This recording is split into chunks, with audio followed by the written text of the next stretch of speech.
My name is Regulus Source and welcome to another 6 glorious games to play in 21x9 or ultra-wide. Before we hop into this video, I just wanted to mention that I've done quite a decent amount of ultra-wide showcases in the past, so if your favourite ultra-wide game doesn't show up on this list, then there's a strong chance it's popped up in the past. Links to those previous videos will be in the description below. For those who are curious, I'm playing all these games on an ASUS ROG SWIFT 34-inch ultra-wide gaming monitor at 3440 by 1440 and using an RTX 3080 graphics card. And last but not least, make sure you leave a comment regarding your favourite personal games to play in ultra-wide. The first game to grace us with glorious ultra-wide is a game I reviewed very recently, link in the description, by the name of Marvel's Guardians of the Galaxy. The game follows the Guardians Star-Lord, Gamora, Rocket, Groot, and Drax on a planet-hopping and incredibly sci-fi and 80s adventure. The story and voice acting, along with the interactions and conversations between characters, really made this game shine brightly in my eyes. The gameplay and combat itself can be fun, but gets a little bit bland at times, but if you're into Guardians of the Galaxy in any way, then I think you'll love this game. The gameplay within this game is 21x9 of course, and the cutscenes, despite not being in ultra-wide by default, can be easily fixed with a hex edit. As you can tell, the game looks absolutely amazing, with excellent character models and animations, as well as breathtaking and ray-traced environments. Upon running a benchmark at basically max settings, the game sat pretty consistently around 70 FPS, while some areas had the frame rate much higher and others resulted in occasional dips. Altogether, I actually loved this game so much and wish I'd played it earlier when it first came out, but if you're still undecided, make sure to go check out the review.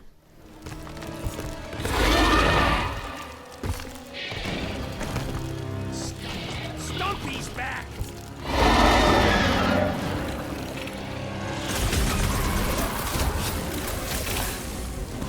It's toying with us! Throw that, Drax! I won't be hunted! To the goal! Perish! Think they're trying to get their cage back? How about a little prize? Next up, we have a game that made me delay this video so that I could make sure I included it, and that game is Dying Light 2: Stay Human. If you've watched the channel before, you probably know that I absolutely loved the first Dying Light, so I got on this as soon as I could. I preloaded the game before it was released, so I was ready to play ASAP. This post-apocalyptic survival zombie game includes parkour, crafting, and skill trees to really flesh out the game. Let's start out by saying that the game looks pretty phenomenal. The landscapes and environments are spectacular and really have me stopping every 2 seconds just to have a look around. The parkour all throughout the game feels so amazing and literally never gets old, as you're constantly coming into contact with skills and parkour challenges wherever you go. The gameplay itself supports ultra-wide beautifully and looks so good on the big screen. Unfortunately though, the gameplay seems to be currently the only part of the game that is natively supported in 21x9, as the cutscenes and dialogue, of which there is quite a lot throughout the game, are all in 16x9 and also revert your FOV to default. This makes the game feel like you're jumping between 21x9 and 16x9 far often than you'd like. The menu, inventory, and even the in-game HUD are also in 16x9 sadly. A few days after release, a decent fix for cutscenes was released on the flawless widescreen program, which helps the cutscenes play in 21x9. I was playing the game on max settings without ray tracing, and we usually sat between 60 to 80 FPS basically always. When I attempted to turn on ray tracing, the frames dipped dramatically to somewhere around 30 FPS, which really isn't playable. The game does include upscaling, which includes DLSS, but I'm personally not a big fan of it. Some of my settings also seem to reset whenever I start the game for some reason. Altogether though, this game looks great and plays great in ultra-wide, and with the cutscene fix, I've been having an absolute ball playing this game.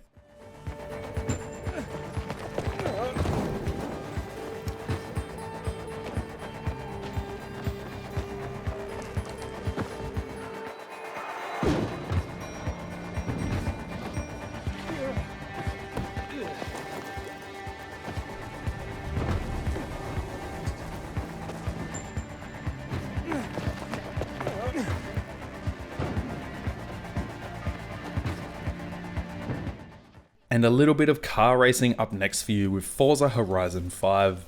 If you're at all into racing and collecting over 500 wildly unique and varied cars that can all be customized both in appearance and performance, then the new Forza Horizon 5 will probably hook you in. Race around Mexico in this honestly amazing looking game, where you can really feel the speed your car is travelling more than basically any game I've played. You can even do what I did and purchase the car I own in real life, then customize the crap out of it to make it much more powerful and insane. Now the biggest issue I have with the game is the fact that basically any cutscene or any part of the game that isn't gameplay is in a stupid looking 16:9 with borders on the top and the bottom, making it look absolutely ridiculous on an ultrawide monitor. The game seems to be limited to 60 FPS during gameplay and 30 FPS during cutscenes, so some work could definitely be done on this title.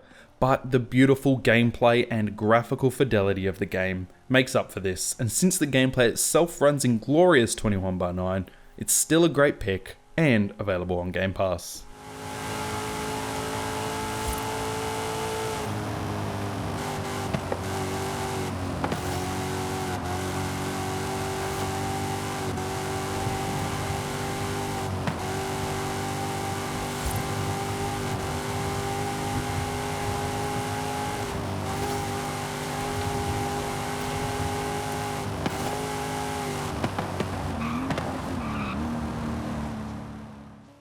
Another Game Pass game up next with Halo Infinite. Now with this game I haven't played too much because I am waiting for the co-op component of the campaign to come out, but let's get into it. This Halo game takes an almost open world approach to the Halo formula, allowing you to take your amazing Halo weapons and vehicles into Zeta Halo and capture bases and take down enemy strongholds in any order you see fit. The game feels absolutely like Halo and revives the franchise pretty well after Halo 5. The second you start the game and you hear the music, you'll be thrown back to your days of playing Halo on the Xbox. The cutscenes seem to be in 21:9, and the HUD also sits on the edges of the screen in 21:9. I was running the game at basically max settings and the frames seemed to sit at anywhere between 60 to 90 FPS, but I did seem to experience some semi-regular stutters throughout my time playing the game. If you're a Halo fan though, this game is definitely worth checking out in ultrawide.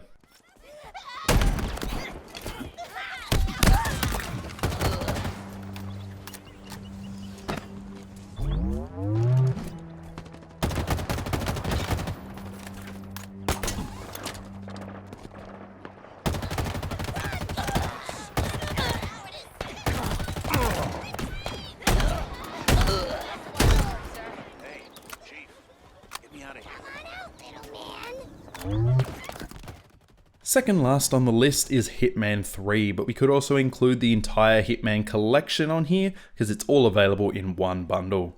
This game is all about stealth and being discreet while attempting to assassinate one or multiple targets within a level. The game provides you with almost countless ways this can be approached, and each level can be played over and over again in order to experience each and every option that the game has to offer. On top of the game providing you with tons of replayability, it also has quite a few completely unique and distinct looking levels, ranging from an old mansion to the neon lit streets of China. This game looks absolutely phenomenal with beautiful reflections and lighting. There are some pre-rendered cutscenes that play in 16:9 with black bars on the top and the sides. The gameplay itself, along with the HUD and any in-game cutscenes, are all in 21:9 luckily. Upon running the game on basically max settings, the benchmark returned an average score of 83 FPS. I did experience some occasional visual glitches in a few different levels, which were a little distracting though. But the game is super fun and feels pretty unique, and you'll honestly have a ball just exploring and learning each level. Have to do this. What doesn't feel right? Feeling better in there?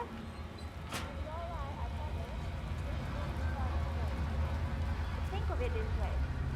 You're lucky you qualified for this floor.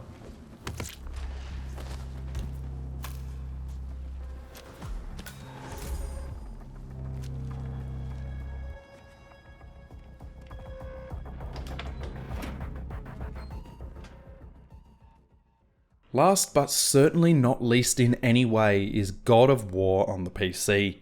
Yet another PlayStation exclusive released finally on PC.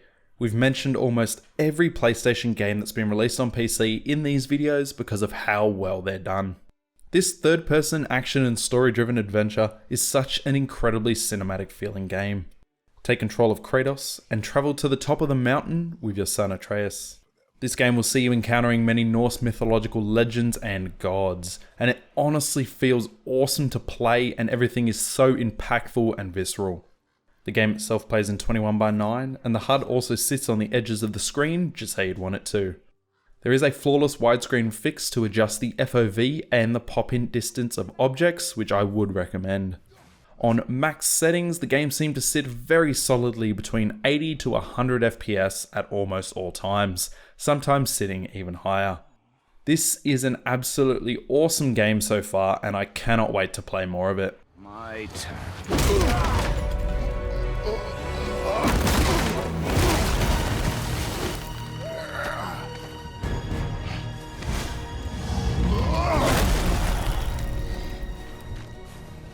How incredibly disappointing. Come on then.